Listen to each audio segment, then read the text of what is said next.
Doté de 101 millions d'euros et destiné à renforcer l'attractivité de l'Occitanie en matière touristique, le Fonds Tourisme Occitanie a été présenté ce 21 janvier 2020. Quand on fera le bilan, je pense l'année prochaine, de l'action régionale en matière de tourisme, on pourra facilement dire que jamais dans l'histoire de nos deux anciennes régions, la collectivité ait mis autant d'argent dans le développement touristique. On sera à peu près à 600 millions d'euros, à peu près, entre le fonds de tourisme plus les budgets annuels mis par la région sur le tourisme. 600 millions d'euros à presque 6 ans, c'est pas mal. La région ambitionne de rentrer dans le top 10 des régions touristiques européennes en termes de fréquentation et de chiffre d'affaires. Pour cela, il est nécessaire de développer l'attractivité de la région et de permettre aux entreprises et aux collectivités d'investir pour que le territoire régional soit attractif. Lorsque nous avons rencontré l'ensemble des opérateurs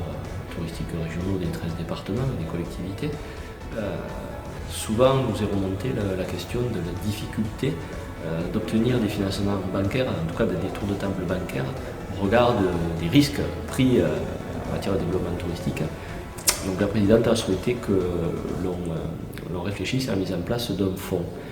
d'aller chercher un fonds auprès de la Banque européenne d'investissement qui permettrait de soutenir des projets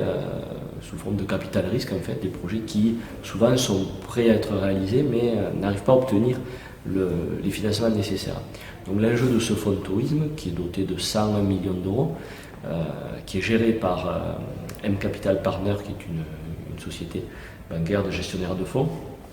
permet de soutenir des projets à risque à hauteur de 25 à 40% du montant total de l'opération. En fait, il y a un complément des financements bancaires sur des opérations, sur des montants qui sont relativement importants. On peut accompagner de l'ordre de 400 000 à 4 millions d'euros. Donc on peut soutenir des opérations de 800 000 à 10 millions d'euros à peu près à travers ce fonds. Un fonds qui est disponible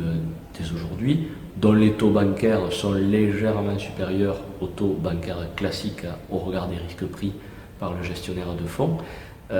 Ensuite, ce que l'on peut retenir sur ce fonds-là, c'est que le remboursement s'effectue sur 20 ans.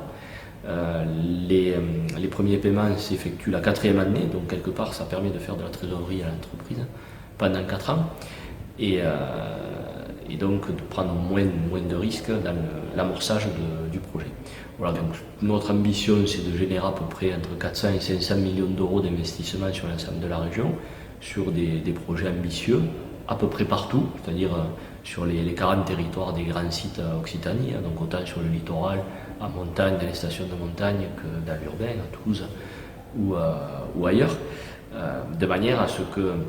en termes d'investissement global, la région soit une des premières régions qui investit au niveau touristique français, et ce qui nous permettra de gagner des parts de marché, puisque l'enjeu, c'est de générer de soutenir des projets de mise aux normes, de montée en gamme, des projets d'installation prestataire d'équipements de loisirs.